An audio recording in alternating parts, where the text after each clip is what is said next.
गुरुर्ब्रह्मा गुरुर्विष्णुः गुरुदेवो महेश्वरः गुरु साक्षात् परब्रह्म तस्मै श्री गुरवे नमः। अखण्डमण्डलाकारं व्याप्तं येन चराचरं तत्पदं दर्शितं येन तस्मै श्री गुरवे नमः। श्रुतिस्मृतिपुराणानाम् आलयं करुणालयं नमामि भगवत्पादौ शङ्करं लोकशङ्करम्। ॐ सहनाववतु सहनौ भुनक्तु सह वीर्यं करवावहै तेजस्विनावधीतमस्तु मा विद्विषावहै। ॐ शान्ति शान्ति शान्तिः। नारायणं नमस्कृत्य नरं चैव नरोत्तमं देवीं सरस्वतीं व्यासं ततो जयमुदीरये। ॐ श्री परमात्मने नमः। श्री भगवानुवाच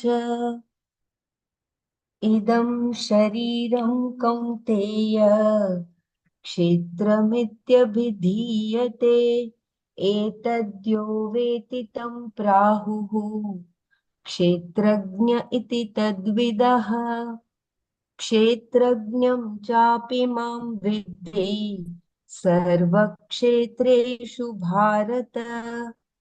क्षेत्रक्षेत्रज्ञयोर्ज्ञानं यज्ञानं मतं मम यत्तद् यज्ञानं यत्तज्ज्ञानं मतं मम मतं मम क्षेत्रक्षेत्रज्ञयो ज्ञानं यज्ञानं मतं मम। So this is part 4. We begin. Just give me a second, Belaji. I'll mute all. Yes, please unmute yourself. Yeah. The manana we will do of the previous yesterday's few words were left, so that we do at the end, right? Yeah, we'll do that in the end. Okay. So this is verse 32 and 33 of part 4. O Kaunteya, this shariram is said to be kshetram. The knower of this is said to be kshetrajna by those who know tat kshetram. O Bharata, know me to be the kshetrajna in all the kshetras. My opinion is jnanam, is that which knows kshetra and kshetrajna. Arjuna wanted to know 13th chapter, first verse. Arjuna uvacha prakritim purusham chaiva kshetram kshetrajnameva cha etadveditumicchami jnanam gneyam cha keshava. The import of 6 terms. These are Prakriti, Purusha, Kshetram, Kshetrajna, Jnanam, Gneyam. Among these, Prakriti and Kshetram are synonymous, and so too are Purusha and Kshetrajna. Bhagavan in this chapter starts his teaching with Kshetram, mentions a Mahavakya, and gives the gist of Jnanam through verse 3, covers Jnanam and Gneyam elaborately, and finally winds up with Kshetrajna. In verses 2 and 3 of chapter 13, we have a couplet of shlokas, in both of which the terms Kshetram and Kshetrajna are embedded as though they are mutually complementary terms. There is unstable internet. If my voice is breaking, if you want me to repeat, please let me know. I repeat the last line. In verses 2 and 3 of chapter 13, which I just read, we have a couplet of shlokas in both of which the terms Kshetram and Kshetrajna are embedded as though they are mutually complementary terms. So Prakriti and Kshetram and Purusha and Kshetrajna. They are synonymous. Because Bhagavan said, Idam Shariram, this body, in the second verse, we have to provisionally, though, take it as the human body, which is considered to be Khalu Dharma Sadhanam, the very means for all dharmas. As per the Shastra, it is only through the human body that self-realization can be attained. This is for whom? Is it not for the indweller of the kshetra, the very jiva? This self-realization for the ignorant jiva is nothing but the rediscovery that the jiva is indeed the kshetrajna. And this is possible by proper deployment of the implement, the body, the idam shariram, for accomplishment of the desired objective, the attainment of kshetrajna. In the second line of this verse, Bhagavan deftly portrays that the knower of this kshetram is kshetrajna. Thus, say the tat vidaha. Tat vidaha. I hope it is correct. Tat vidaha. Tat vidaha. One meaning would be in this context, the knowers of Kshetram. And another meaning perhaps can be the knower of Tat Sat in the Mahavakya Tat Tvam Asi. Bhagwan through verses 6 and 7 of chapter 13 elaborates the constituents of Kshetram, all of which are the products of Maya or Prakriti, and as such, Asat. With your kind permission, I read 6 and 7 verses of chapter 13. महाभूतान्यहङ्कारो बुद्धिरव्यक्तमेव च इन्द्रियाणि दशैकं च पञ्चच्चेन्द्रियगोचराः इच्छा द्वेष सुखं दुःखं सङ्घातश्चेतना धृतिः एतत् क्षेत्रं समासेन सविकारमुदाहृतम्. So Bhagavan through these verses elaborates the constituents of Kshetram, all of which are the products of Maya or Prakriti and as such Asat. The above two verses lead us to the meaning of Idam Shariram, the microcosm, as indeed Idam Jagat, the macrocosm or the entire universe, which includes the bodies of you, I, and all other bodies too. Essentially, there are only two things, namely Idam, Jiva, and Ishvara, or Idam Jagat, Tvam, Jiva, and Tat, Ishvara. I repeat, essentially there are only three things: idam, jiva and Ishvara, or idam jagat, tvam, jiva and tat, Ishvara. Thus, the three things can be said to be Jagat, Jiva, and Ishvara, or simply Jagat, Tvam, and Tat. But as per the Shastra and the Gita, the Jagat is Asat. That is there in the second verse of 16th chapter. Further, the Gita, especially the third Shatka, teaches the identity of Tvam and Tat. See, for example, verses 7 and 30, 7 of 18 and 13 of 3. Thus, if we dismiss the idam jagat, which includes our shariram, as asat and equate tvam with tat, then we will be left with only the jiva, who is none other than Ishvara. The process of neti neti bhavana, not this sequence of negating what all we are not, properly thinking and assimilating such knowledge would help understanding who we really are. And this indeed is the propellant for self-inquiry. That seems to be the import of the next verse, which has the Mahavakya, Kshetragnam Chapimam Viddhi Sarva Kshetreshu Bharata. In this verse, Bhagwan mentioned two very important things. Number one, he is the Kshetragnya, the knower of the Kshetra in all the Kshetras. Second, the knowledge of Kshetra and Kshetragnya is indeed Jnanam, one of the six queries of Arjuna.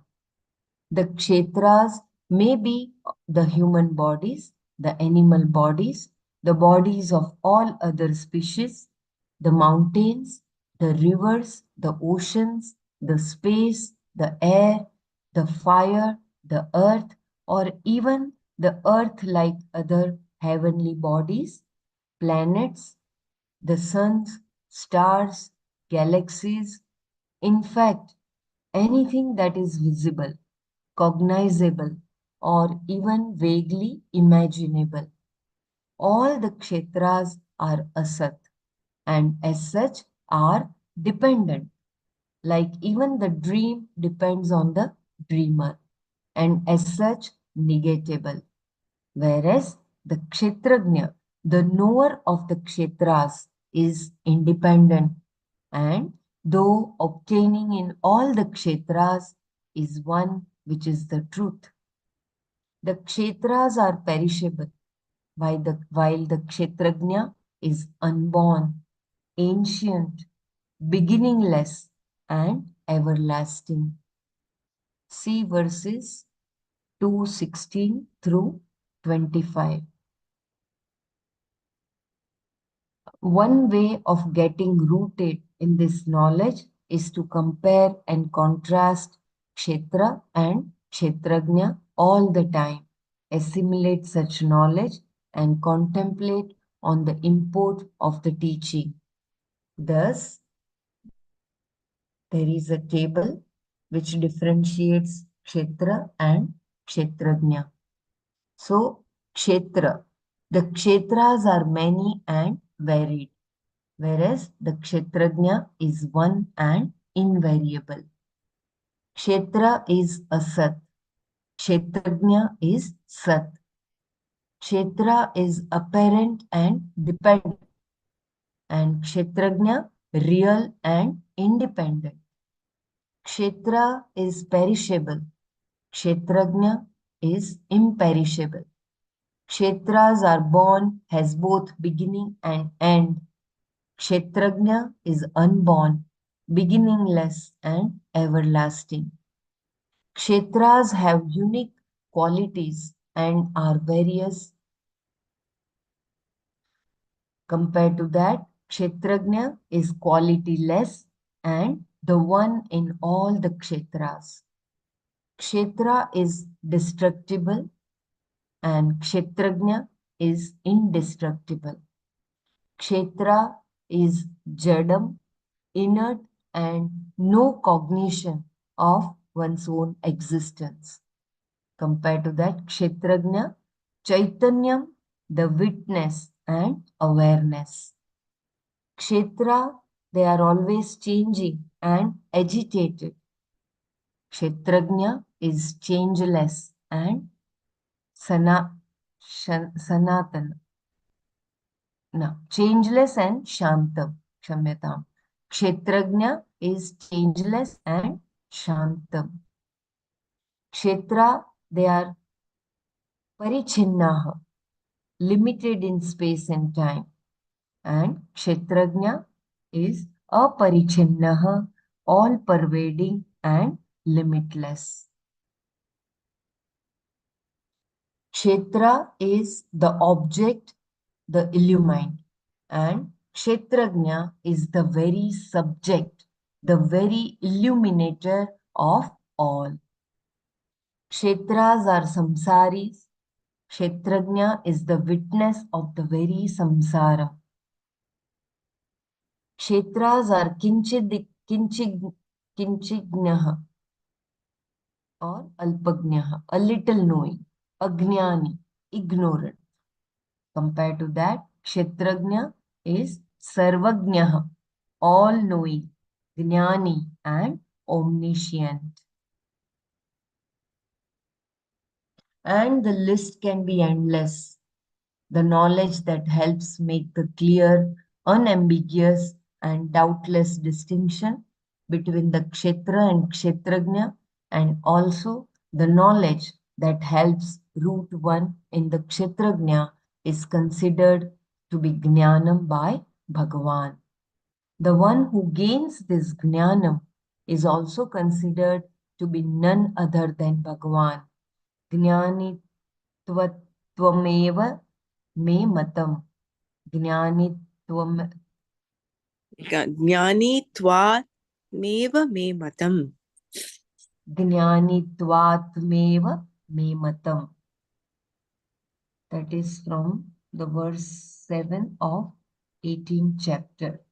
It is little wonder that Bhagwan Ramana, the Jnani, liked this couplet of verses as a part of Dwichatvarimshat. Then there is chapter 13, verse 18.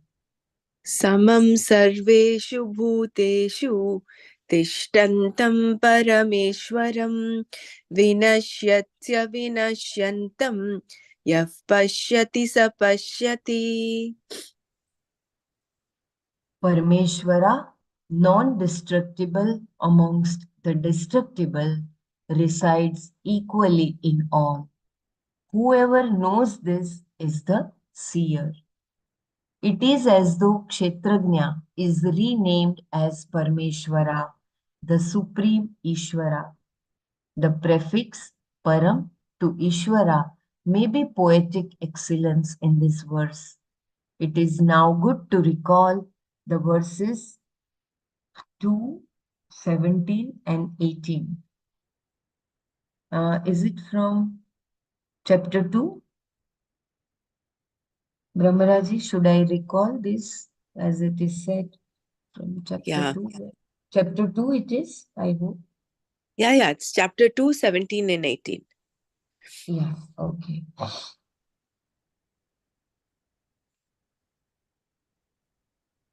Avinashi tu tadvidvi येन सर्वमिदं ततं विनाशमव्ययस्यास्य न किञ्चित् कर्तुमर्हति.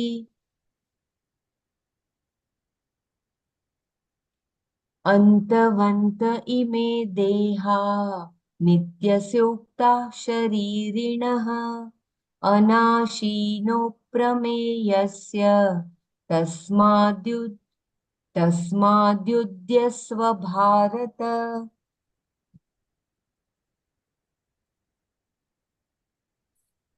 It is now good to recall these verses, which essentially state that understand that Tat, which pervades everything, is indestructible, and these bodies, kshetras, have an end, destructible, while the indweller of the bodies, kshetrajna, is everlasting, indestructible, and is the very subject.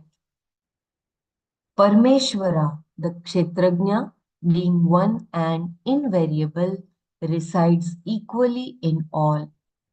Ishvara or kshetrajna, who is Satyam Jnanam Anantam, Sat or truth, Chit or Jnanam, and Anandam or Anantam, can only be one, indivisible and invariable. I repeat this line. Ishvara or Kshetrajna, who is Satyam Jnanam Anantam, Sat or truth, Chit or Jnanam, and Anandam or Anantam, can only be one, indivisible and invariable. This is so because any division or multiplicity in Ishvara will not only render Ishvara as parichinnaha or limited, which contradicts the very Ananta Swarupa of Ishvara, but also renders Ishvara as asat, one Ishvara knowing or limiting the other Ishvara, and as such, one Ishvara becoming an object for the other Ishvara, and hence both becoming objects which are perishable and as such asat, as all objects are. Consider what is said in Dwichatvarimshat, verses 33 and 34. That is from chapter 13th verse. We just read that, no? Kshetrajnam chapi mam vidhi sarva kshetreshu bharata. That is Samam, from the 13th, the third chapter of 13th verse. yeah. Samam sarveshu bhuteshu tishtantam parameshwaram. That is from the 28th verse of the same 13th chapter. Both the parts of the above verses state the same thing. Thus, the essential oneness of everything that we see, cognize, or imagine, in a nutshell, the oneness of the essence of the universe, which includes all of us, is beautifully portrayed in the above verses. Despite this, we foolishly entertain such evil qualities like misplaced ego, leading to vanity and pride, jealousy, hatred, anger, and their derivatives, which are all products of just two things, namely raga, dvesha, which are in turn the products of ajnana. So, what is required is jnana to elevate ourselves to the state of Parameshwara. If only we convert the raga of everything else to kshetrajna or Parameshwara, and the dvesha of everything else as though to the world of objects, then our lives will have been fruitfully lived, and we would have a chance of rediscovering the Bhagwan in us. I repeat this last line. If only we convert the raga of everything else to kshetrajna or Parmeshwara, and the dvesha of everything else as though to the world of objects, then our lives will have been fruitfully lived, and we would have a chance of rediscovering the Bhagwan in us. Bhagwan Ramana lived a life untouched by raga dvesha, and as such was fond of this verse 34.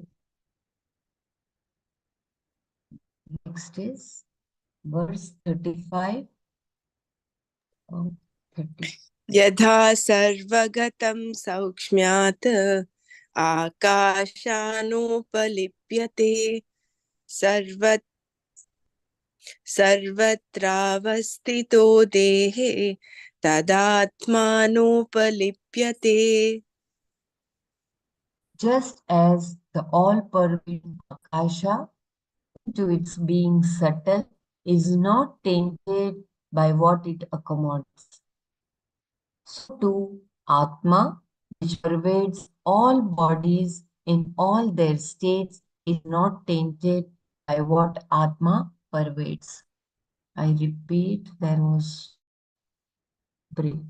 Just as the all Akasha, owing to its being subtle, is not tainted by what it accommodates, so too Atma, which pervades all bodies in all their states, is not tainted by what Atma pervades. The one sun is reflected differently in different pots of water. The pots may be differing in size, material, beauty, value, and the like. Further, the pots may contain different qualities, quantities of water, and based on the above pots and their contents, the reflections of the sun could be various and varied. This does not in any way affect the sun and taint it. So too, the Akasha, which is all pervading, beginningless and endless, and which accommodates everything, including all of us in the universe, is not tainted by what it accommodates. A dark object cannot render the Akasha dark. Neither would a brilliant object render the Akasha brilliant. A lame person cannot make it lame. Neither would a sprinter render it any faster. Akasha does not move because of its all pervading nature. There is no room for it to move. The fragrance of the flower cannot make it fragrant. Neither the sewage waters render it foul. The tiny atom cannot make it any insignificant. Neither would a massive galaxy render it expansive. In like manner, Atma or Kshetrajna or Parmeshwara, which obtains in all the bodies, Kshetras, in all their states of being, is not affected or tainted by the qualities of the bodies or Kshetras. Atma remains in its glory as ever light, even Bhagavan Ramana, to whom this verse was dear. If you want me to repeat any paragraph, please do let me know. Next is verse 36 from chapter 14, 25. मानापमानयोस्तुल्यः तुल्यमित्रारिपक्षयोः सर्वारम्भपरित्यागी गुणातीतः स उच्यते. Whoever takes praise and censure, so too friends and foes equally. And whoever has given up all undertakings is said to be Gunatita. This is one of the verses from Bhagavan in reply to Arjuna's query regarding Gunatita. The one who has sublimated Raga Dvesha, who is free from the clutches of Ahankara, who is devoid of the Kartrutva, Bhoktrutva bhavnas, who knows that it is the Indriyas which perform all activities, who knows that he is the mere witness for whatever happens around him. Such a person only can have the Samatva bhavana mentioned in this verse. To be able to treat praise and censure equally, to be able to have the same attitude towards a friend or a foe is a very significant achievement in one's spiritual life. Besides this, to be in a position to give up all undertakings or to give up the craving towards undertakings would be possible for a person with the above laudable qualities. In this context, it should be clearly understood that giving up all undertakings means giving up all activities with a self-interest, desiring some self-benefit, and not giving up activities for the benefit of mankind. Such a person would act out of happiness and not for it. It is relevant to recall here verse chapter 3, verse 22.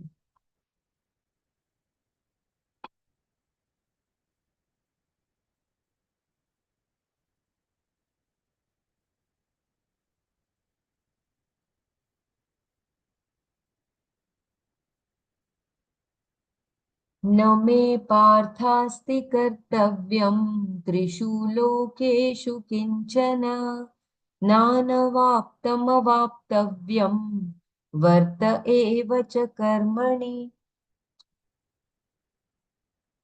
In this verse, it is relevant to recall here, wherein Bhagavan said that he has nothing required to do in the three worlds, neither is there anything that he needs to obtain, nor is there anything unobtainable for him.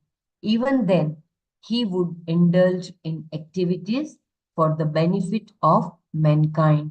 And such a person like Bhagavan Ramana would doubtless like this verse.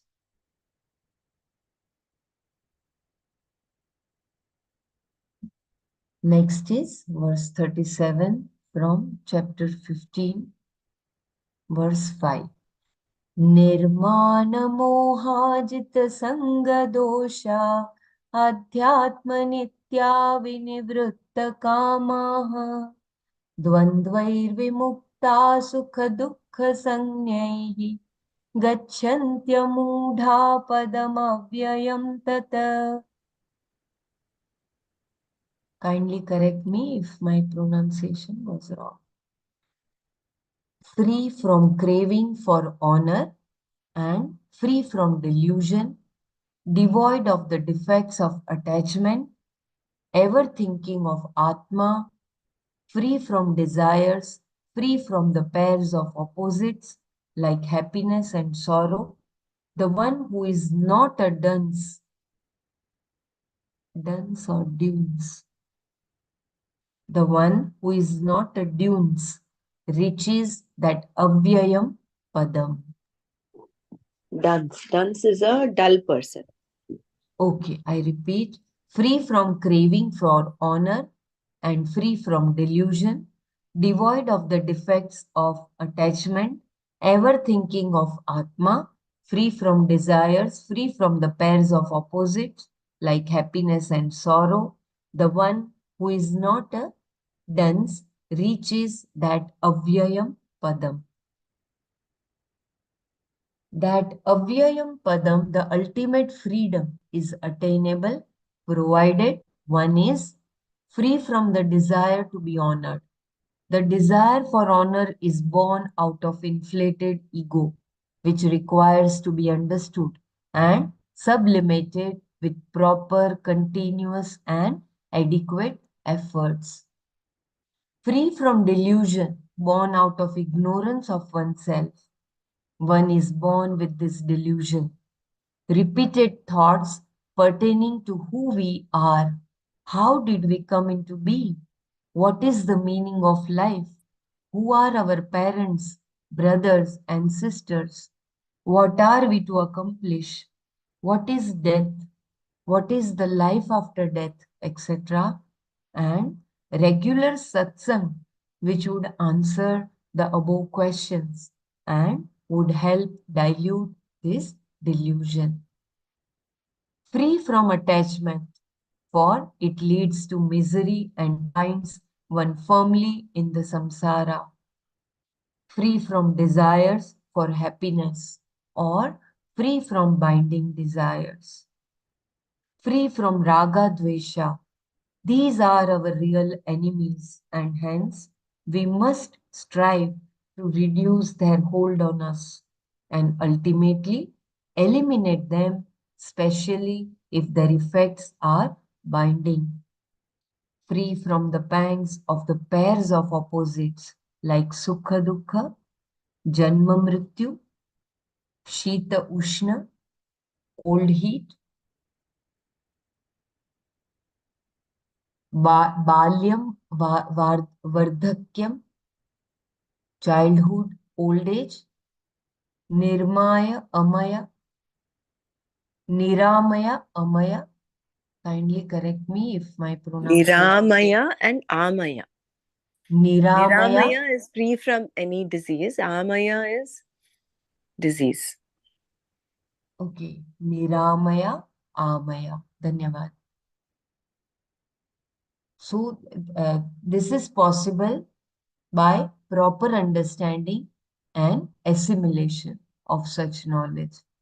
In this context, it is good to recall the verse 2:14, which clearly states that the pairs of opposites are inevitable. Is it from the second chapter 14 verse? Yeah. Matra sparshastu kaunteya शीतोष्ण सुख दुःखदाः आगमापायिनो नित्याः तां स्थितिक्षस्व Bharat,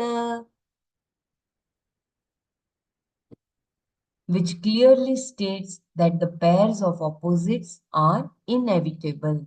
These are non-constant. These are to be understood and patiently sustained during their tenure. Free from stupidity and delusion. There are so many verses from 55 through 71, 12, 13 through 19, 13, 8 through 12 through 30. I think when properly studied would be the real elixir to get rid of this delusion. The Tatparya of the above verses is given hereunder for assimilation and benefit. So I will read 50. Should I read the shlokas, Brahmaraji, from the second chapter, these mentioned shloka, and then the Tatparya which is given? I can read if you want, and you want to read the slokas. They side by okay. side. Yeah, okay. That is fine. Yeah. Dhanyavad. Yeah. Okay. So from second chapter, Shri Bhagavan Prajahati yada kaman sarvan partha manogatan atmanyevatmana tushtaha sthita prajnastadochyate. Okay. So we'll read one verse and then I'll read the meaning, okay? Yes. 255. Arjuna, when one thoroughly casts off all cravings of the mind and is satisfied in the self through the self, then he is said to be of ascertained knowledge.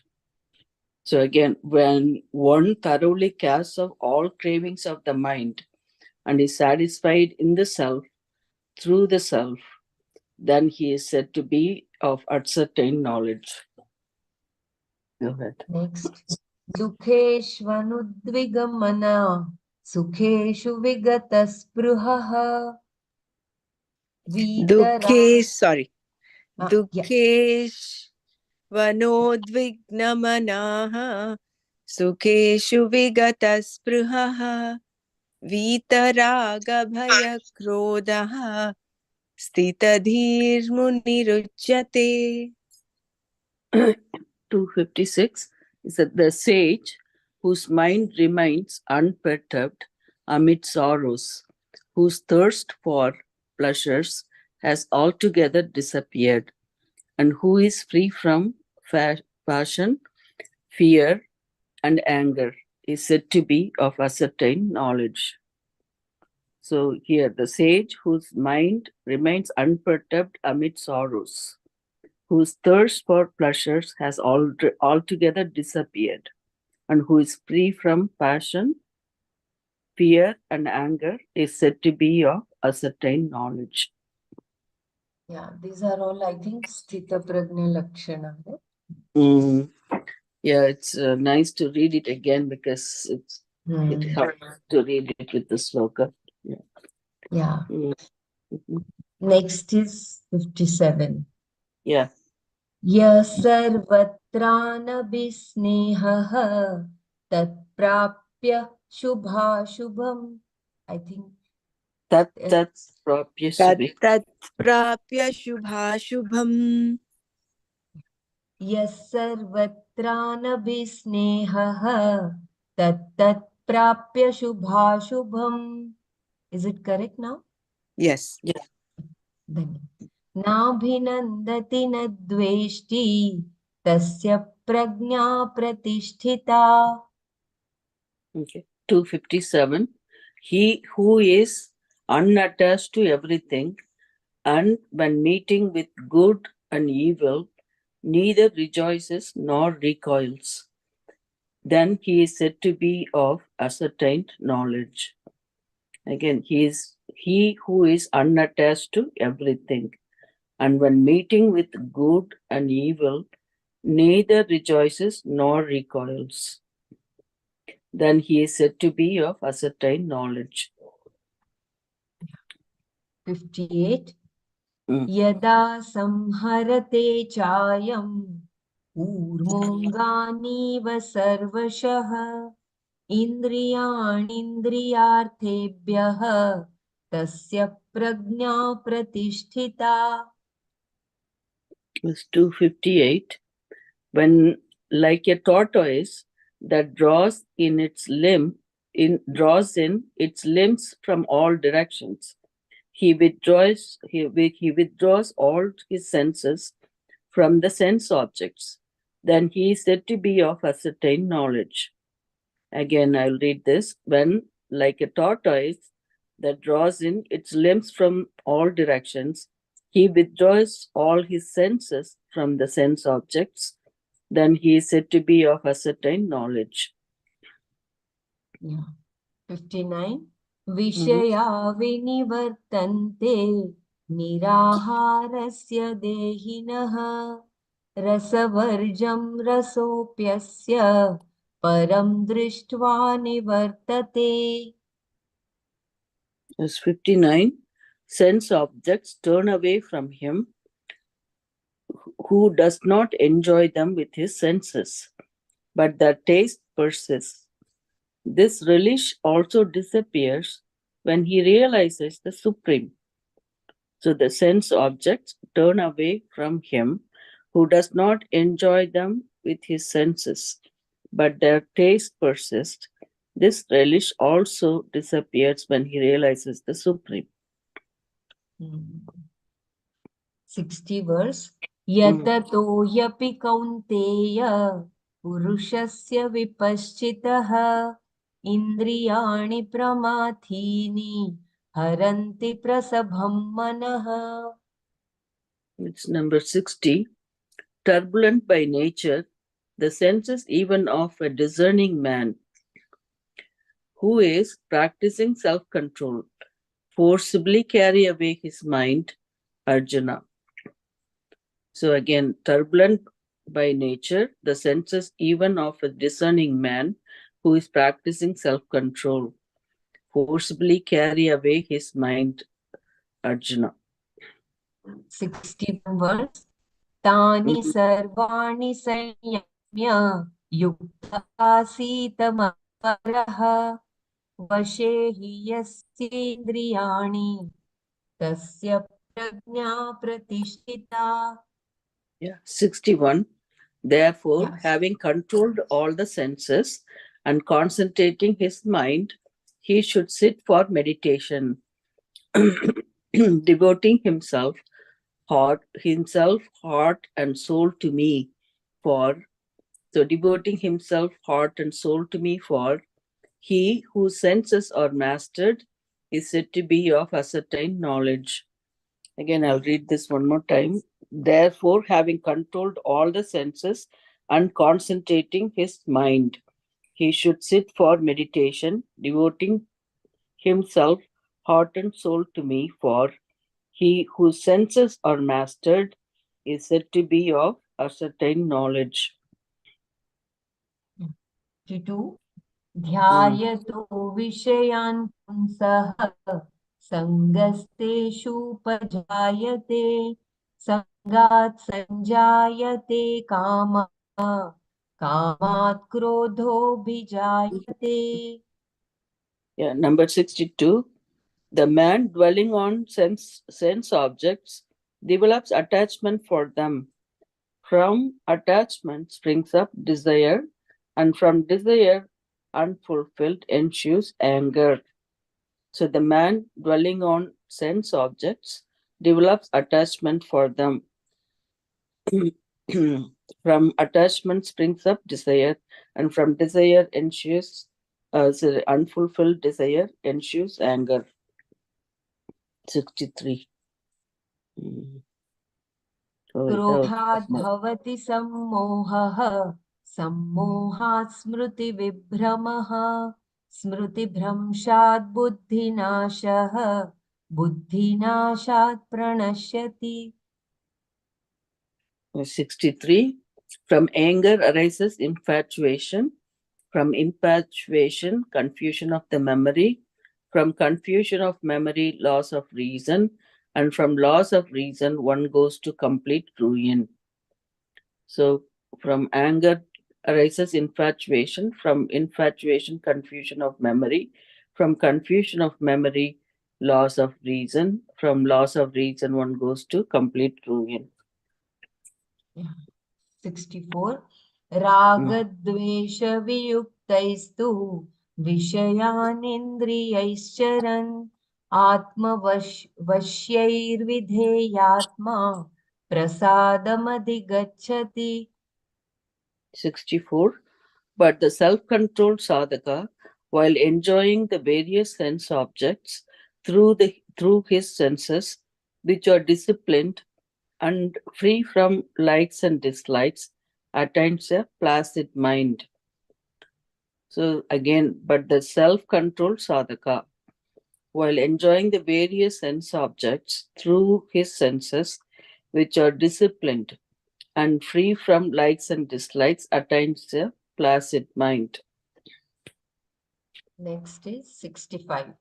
Yeah. प्रसादे सर्वदुःखानां हानिरस्योपजायते प्रसन्नचेतसो ह्याशु बुद्धिः पर्यवतिष्ठते.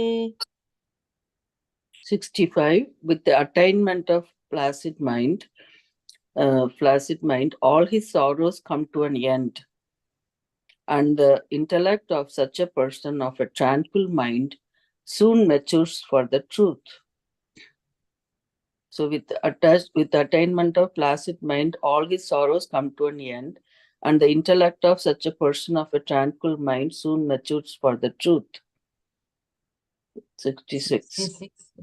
नास्ति बुद्धिरयुक्तस्य न चायुक्तस्य भावना न चाभावयतः शान्तिः अशान्तस्य कुतः सुखम्. 66.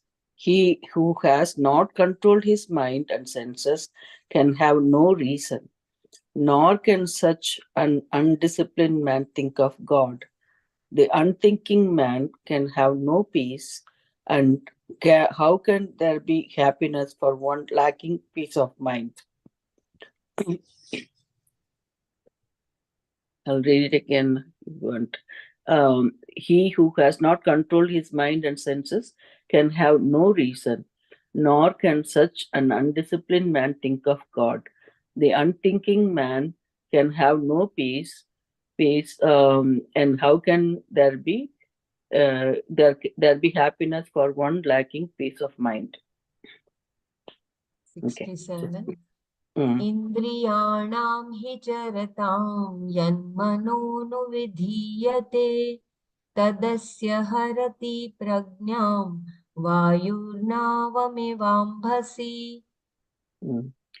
67. The discrimination of a person. The discrimination of a person whose senses and the mind move among the sense objects will be carried away like even the wind carries away a boat up from the waters.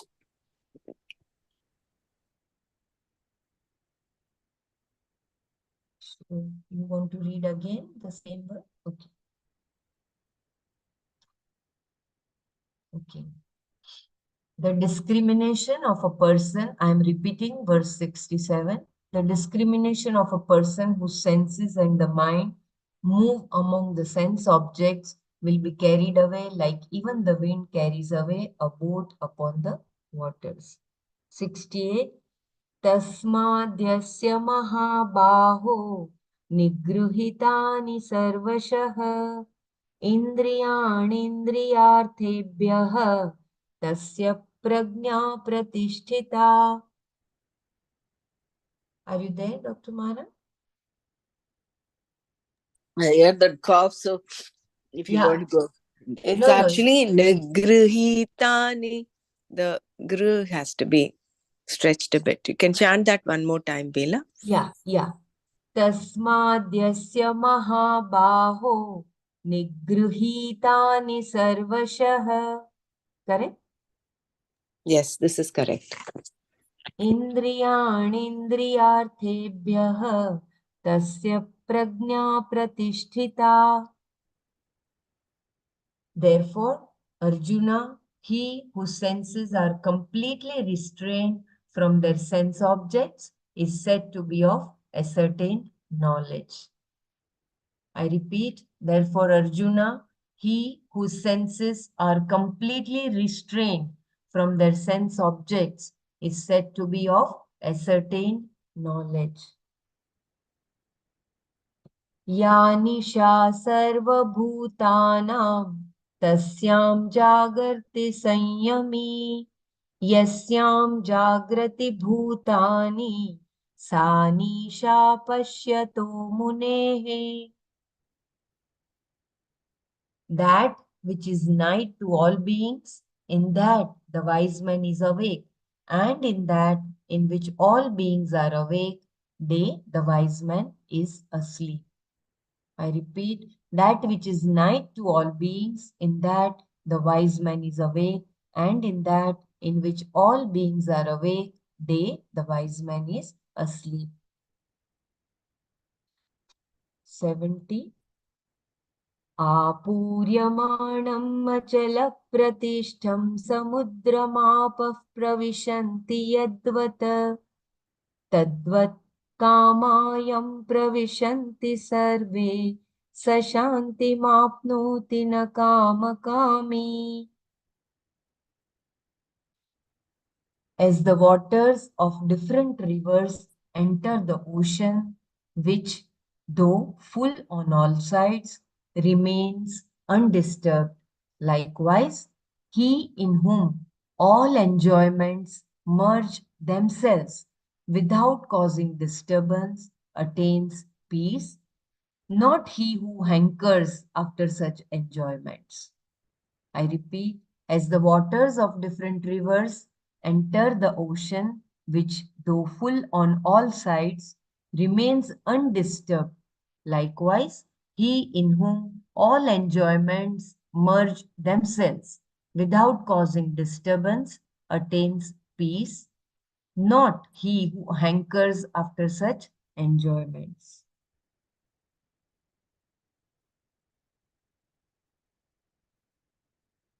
Next, the last 71. Vihaya kamanya sarvan puman. Kshamit. Vihaya kamanya sarvan puman sharati nispruhaha. Nirmamo nirahankaraha sashantimadhigacchati. Was it correct, Pramaraji, the first stanza? Vihaya kamanya sarvan Puman Sharati Nispruha. Yes, it is right. Yeah. Go ahead. Yeah, dhanyavad. He who has given up all desires and moves free from attachments, egotism, and thirst for enjoyment attains peace. I repeat, he who has given up all desires and moves free from attachments, egotism, and thirst for enjoyment attains peace. 12, 13, and 14. This is from chapter 12, Brahmaraji, I believe, right?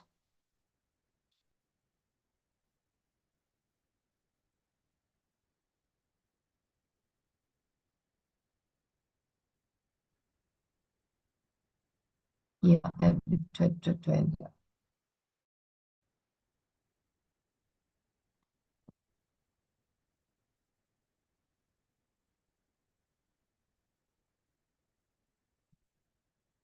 So, chapter 12, 13, 14.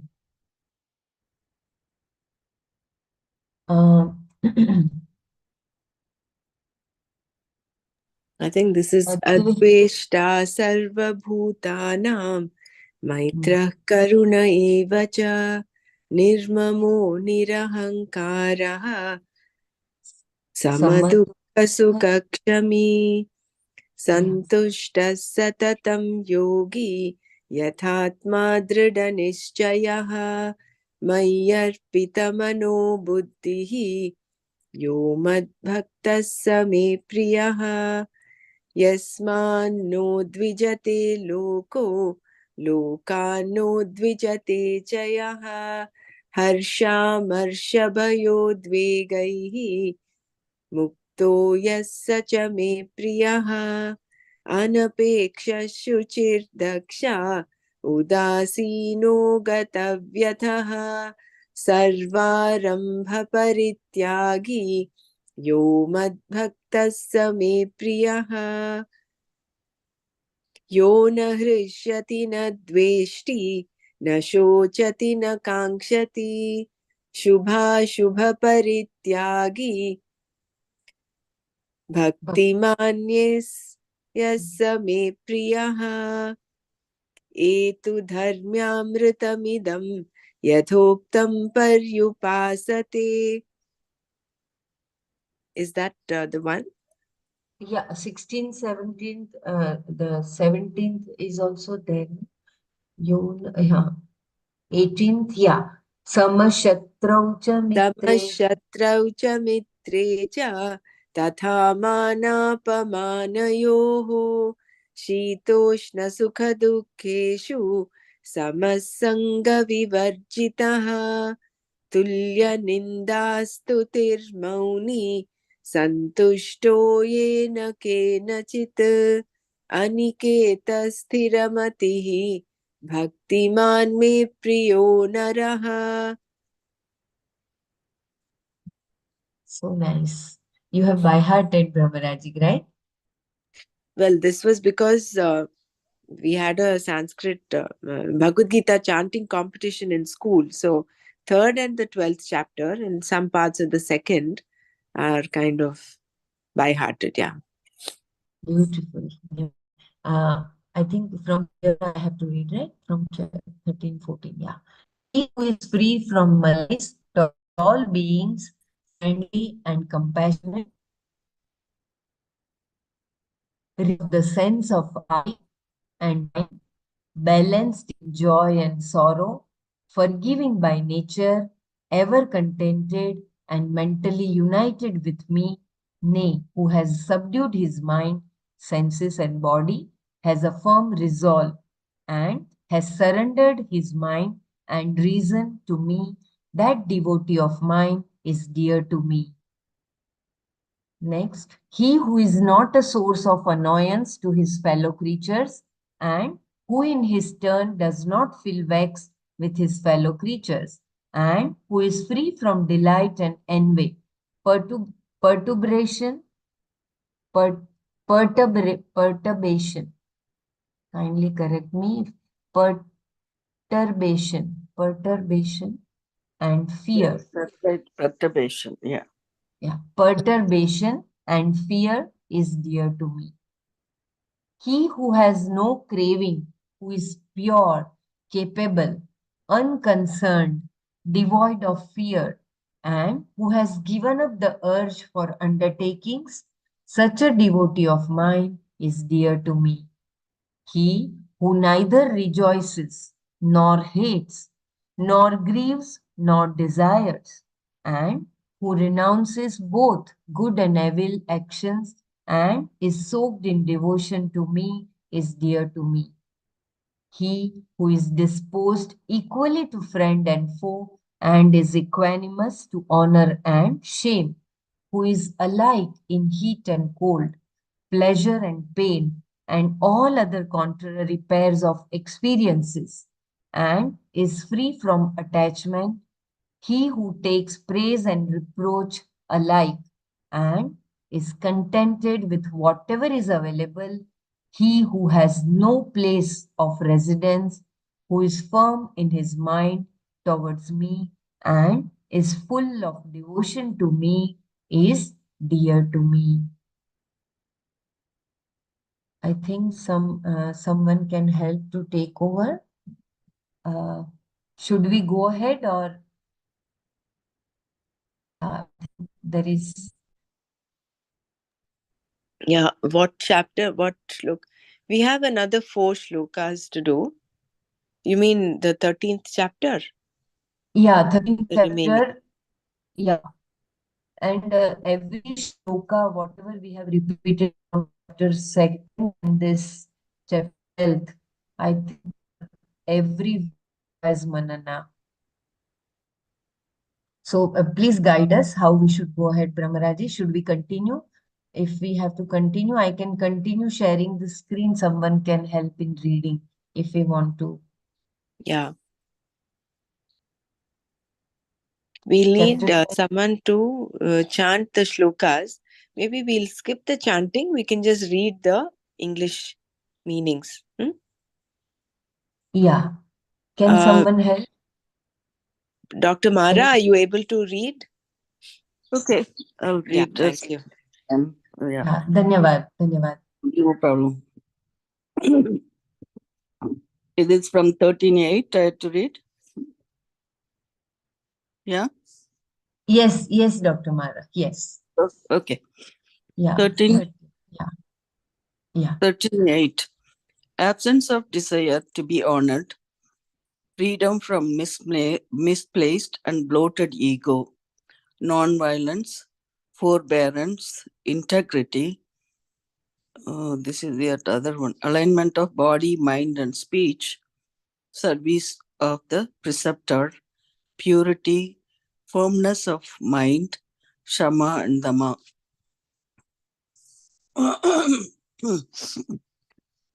So again, 13:8 is that absence of desire to be honored, freedom from misplaced and bloated ego, non-violence, forbearance, integrity is alignment of body, mind, and speech, service of the preceptor, purity, firmness of the mind, shama and dama. And 13:9, dispassion towards the sense objects, absence of egotism, constantly seeing, contemplating the defects in birth, death, old age, disease, and sorrow. Again, dispassion towards the sense objects, absence of egotism, constantly seeing the defects in birth, death, old age, disease, and sorrow, and contemplating. Okay, 13:10 is detachment, absence of excessive love towards progeny. Absence of excessive love towards progeny, wife, house, especially property, etc.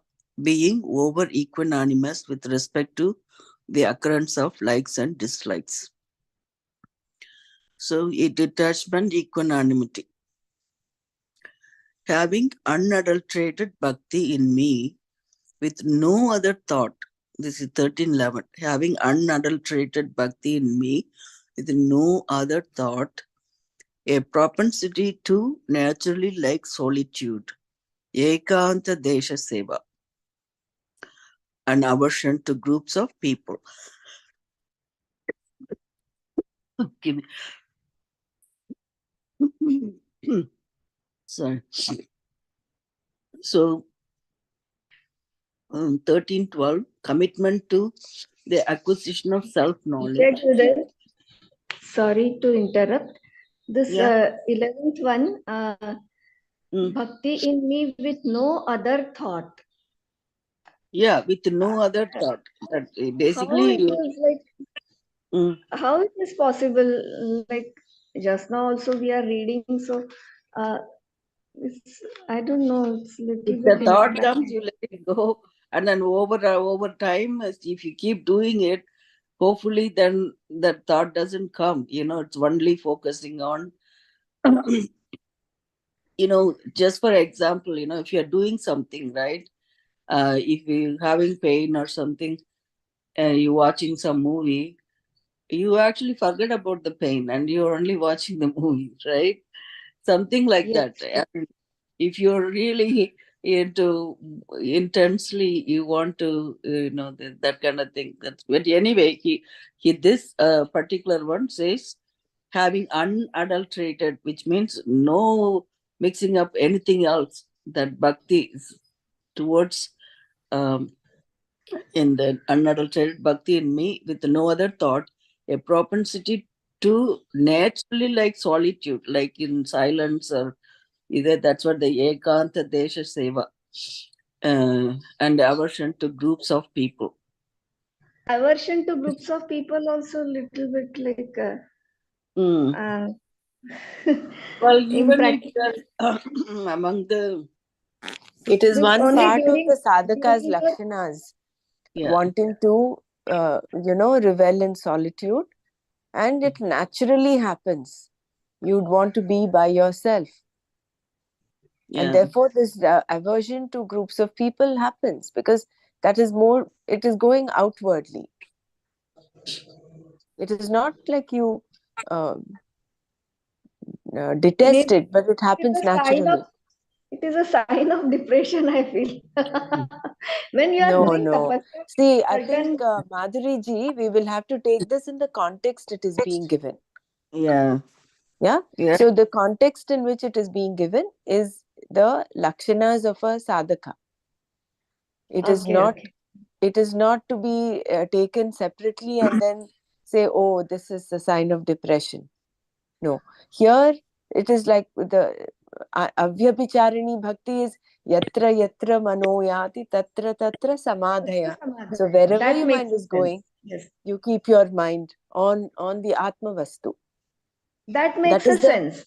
Avyabhicharini bhakti, right? So Yeah. similarly, when a person, a jnani, look at the jnani's lakshanas. He is yanisha sarva bhutanam. So wherever the other people are awake, he is asleep, and he is Yes, awake yes. when. So that is that solitude. That is that aversion to people. It is not like he, he is within himself. That ekanta. Uh, what is that? The term? ekanta Ekanta desha desha seva. seva. Ekanta desha Ekanta seva. desha seva. Mhm. So he's It is complete like, within himself. yeah, he enjoys his company. Company, Uh, exactly. So he he does enjoys. not need others' company to make him complete. Therefore, he has aversion to groups of people.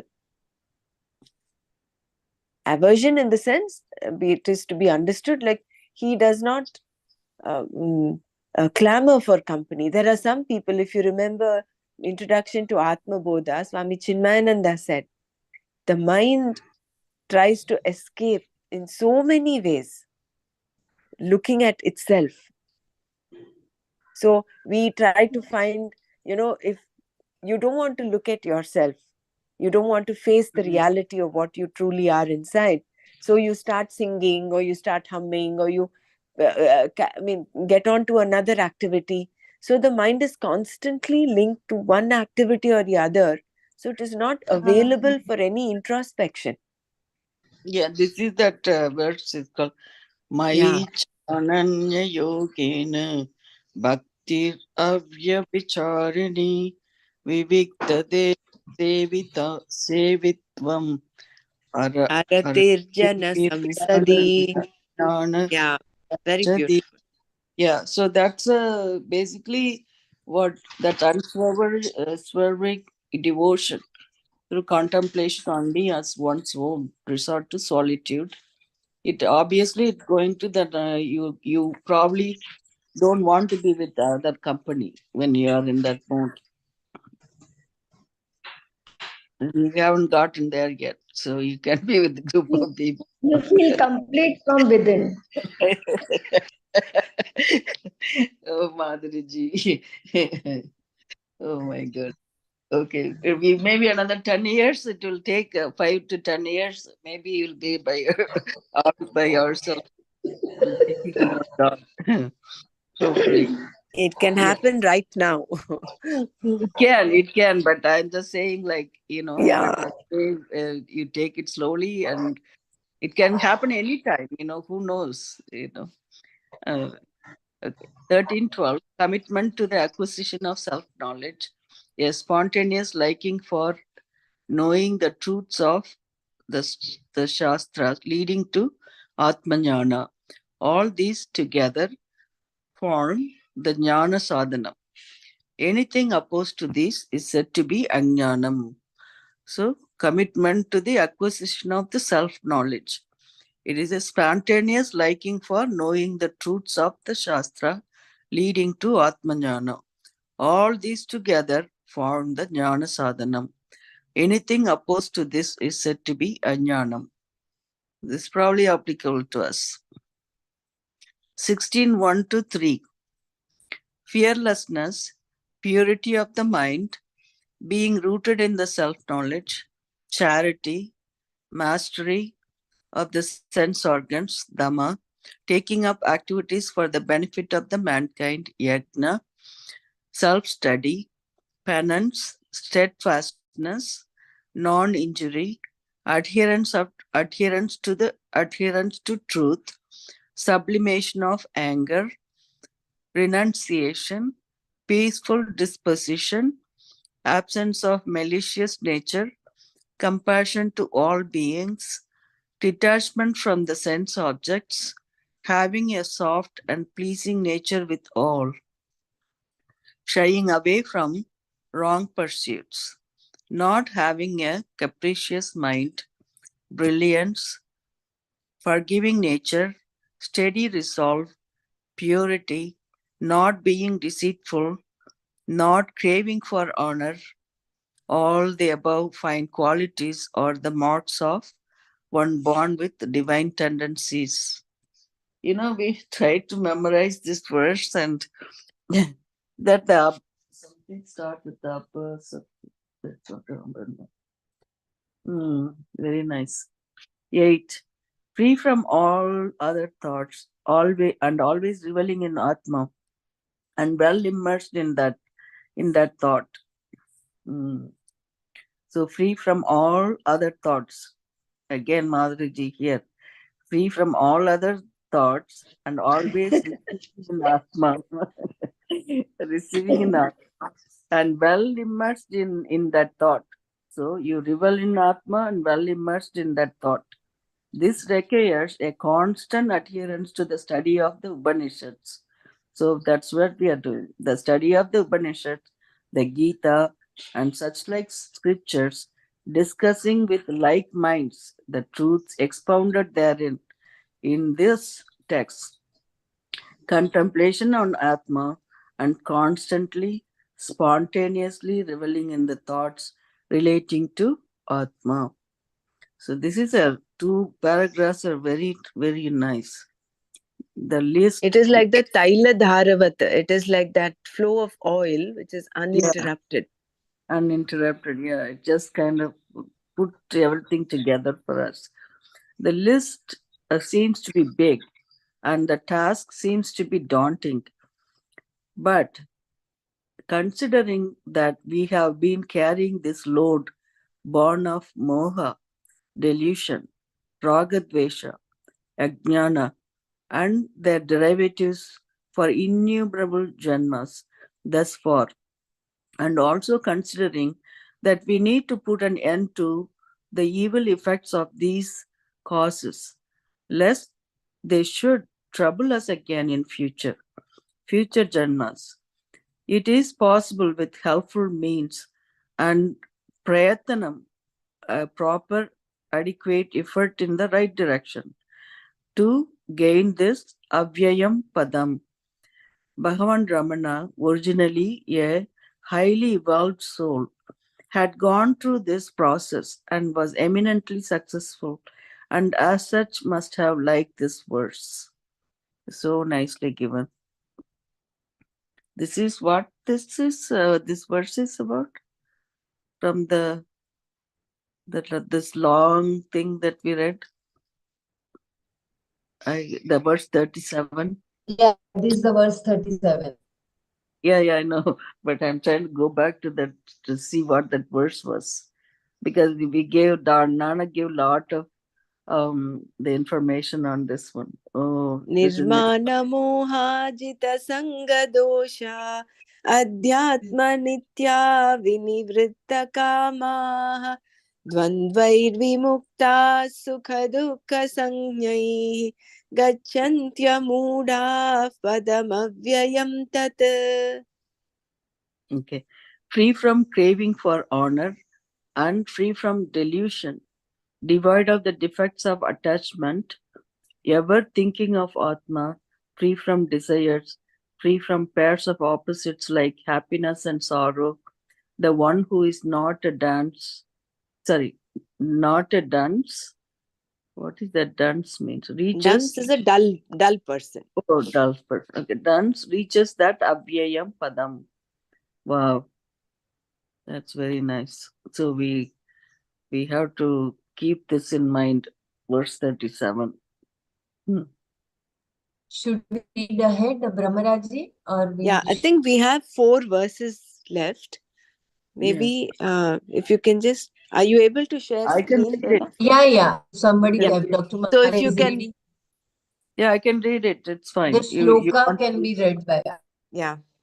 Yeah, न if you read it. तद्भासयते सूर्यः न शशाङ्को न पावकः यद्गत्वा न निवर्तन्ते तद्धाम परमं मम. The sun does not shine there, neither the moon nor fire. Having reached what there is no return, that abode is mine. The sun, the moon, the fire, and the like are all objects of awareness. Kshetrajna, that and as such are all dependent on him for their shine.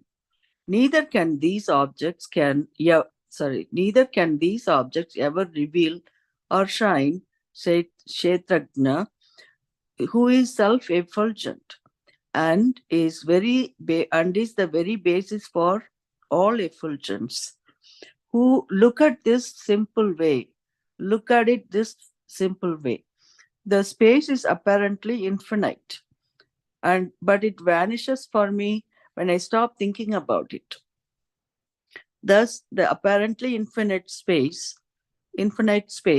which is the first of the Pancha Mahabhutas, out of which all the other 4 Mahabhutas, Vayu, Agni, Jalam, and Prithvi, have emerged, remains as though infinite till as long as I am aware of it. When once my mind entertains a non space thought, this infinite space, as it were, vanishes. Thus, I can dismiss this infinity by merely not thinking of it. It is an object for my mind, which itself is an object of awareness. The Kshetrajna. Like even the infinite space accommodates every object in the universe, the very Kshetrajna Kshetrajna as though shines the infinite space for me and you too, accommodates it, and also dismisses it. All other objects like the sun, the moon, the fire, etc., are all in the vast belly of space, which itself depends for its existence on awareness, that is Kshetrajna.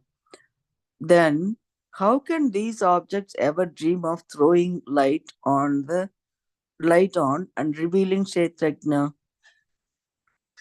The second part of the verse The second part of the verse says, having reached what there is, where there is no return, I think. Sorry, having reached but there is no return, the abode is mine. That abode is mine. It means having known, which nothing else remains to be known. Okay, it means having known, which nothing else remains to be known, and also having gained, which nothing else remains to be gained. In this connection, it is relevant to see verses 6:22, 7:2, 9:1, 12:3, and 4, all those verses, 13 to 3, 15, 4, 12. The Tatparya of the above verses is given here under for ready reference, easy and ease of understanding. 6:22.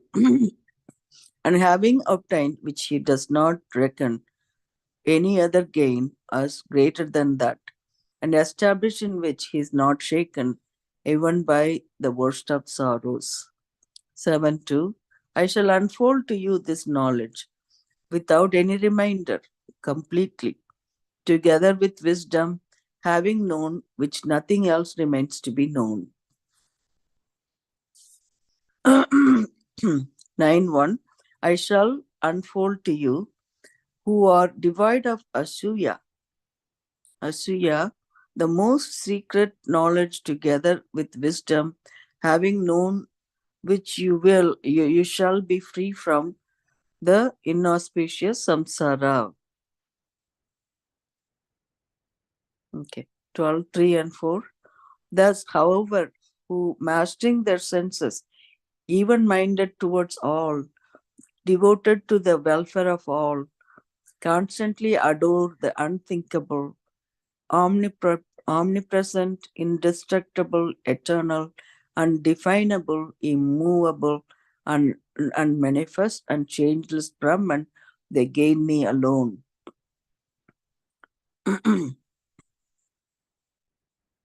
13.2. O Kaunteya, this shariram, this shariram is said to be the Kshetram, is said to be Kshetram.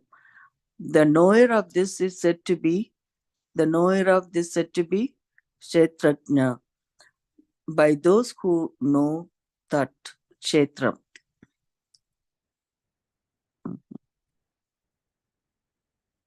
So that means that, right? So that will be the Kshetrajna. That will be Kshetram, who know that. O Bharata, 13.3. O Bharata, know me to be the Kshetrajna in all the Kshetras. My opinion is Jnanam is that which knows Jnanam is that which knows Kshetram and Kshetrajna. 15.4.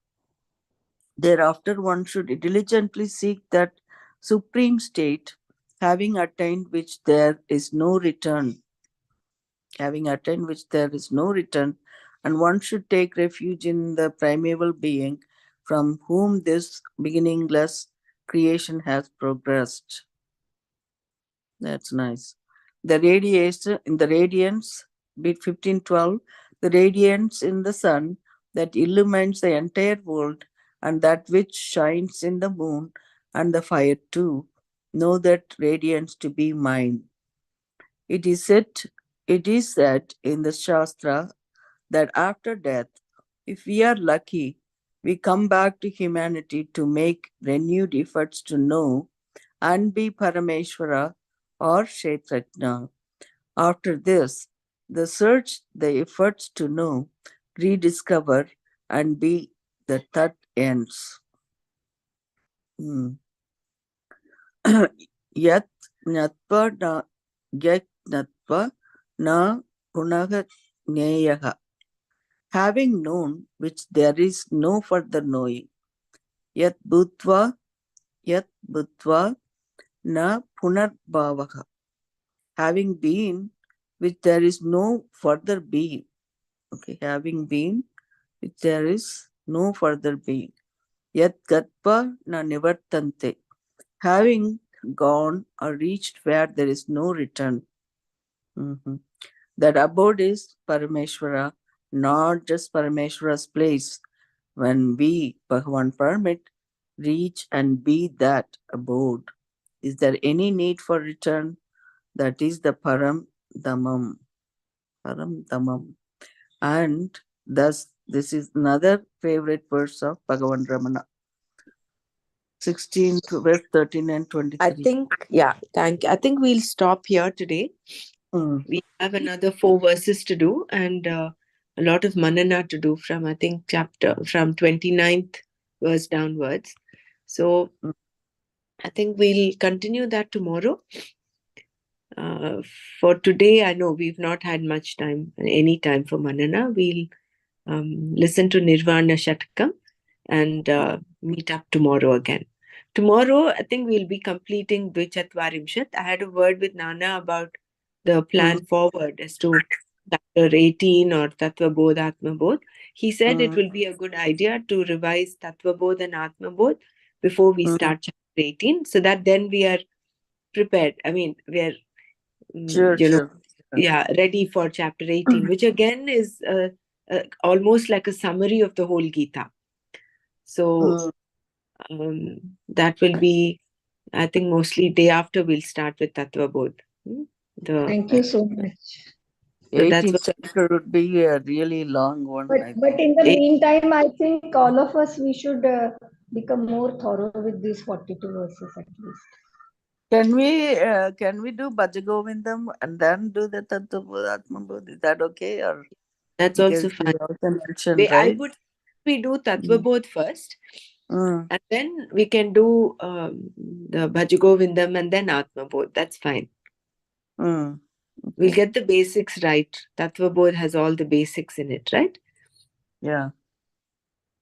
Yeah. I know. Actually, Tattva Bodh is all Prakriti, no? Atma Bodh is all Kshetrajna. Or you cannot distinguish like that. Tattva Bodh also has aspects of Atma. So it Yeah. is a Prakarana Grantha giving the basics, the fundamentals of It creation, of also, universe, it, what yeah. Atma is, what But the the, creation is all Kshetra only, no? yeah. We'll see Yeah, that. that's what they Look are it going into to that. So we'll talk about the body and stuff. Yeah. Mm. right. But it's very nice. It's a very big you know. Actually, the 42 verses, he brings in the whole book anyway. Mm, Yeah, it's not like just to, that's good. We reviewed it. yeah. Thanks. Right. Om Loka Samasta Sukhino Bhavantu. Om Shanti Shanti Shanti. Om Tat Sat Shri Krishnarpanamastu. Jai Gurudev. We have time for Maya Panchakam, so that's what I'll play. Okay. Thank you.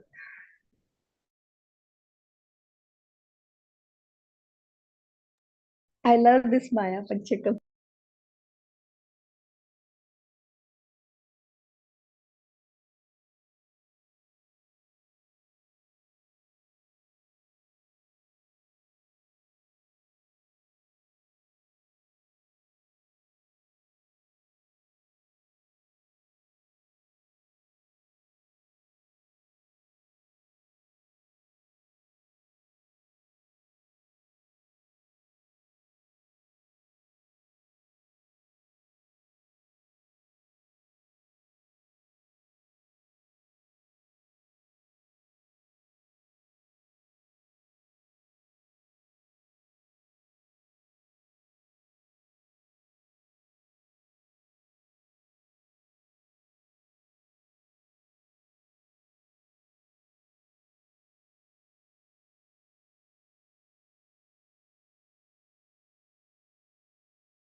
निरुपमनित्यनिरंशकेऽप्यखण्डे मयि चिति सर्वविकल्पनादिशून्ये घटयति जगदीश जीवभेदम्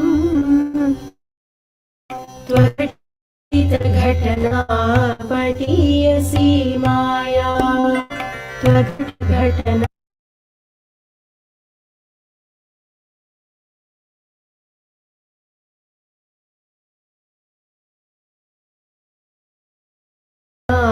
पटीयसी माया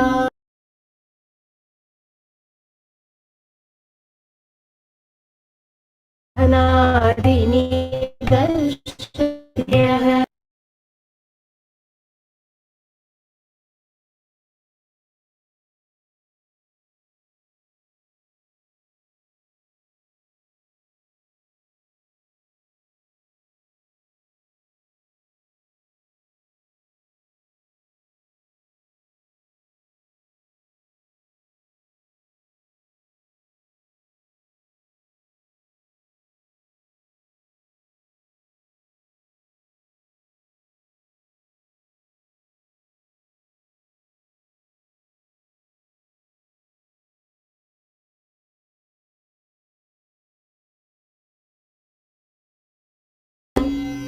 कलुषयति चतुष्पदाद्यभिन्ना न घटितघटना पडीयसी माया सुखचिदखण्डविबोधमद्वितीयम् वियदनलादिविनिर्मित्ते नियोज्य भ्रमयति भवसागरे नितान्तम् त्वघटितघटना पटीयसी माया अपगतगुणवर्णजातिभेदे सुखचितिविप्रविडाद्यहङ्कृतिं च स्फुटयति सुतदारम् त्वघटितघटना पटीयसी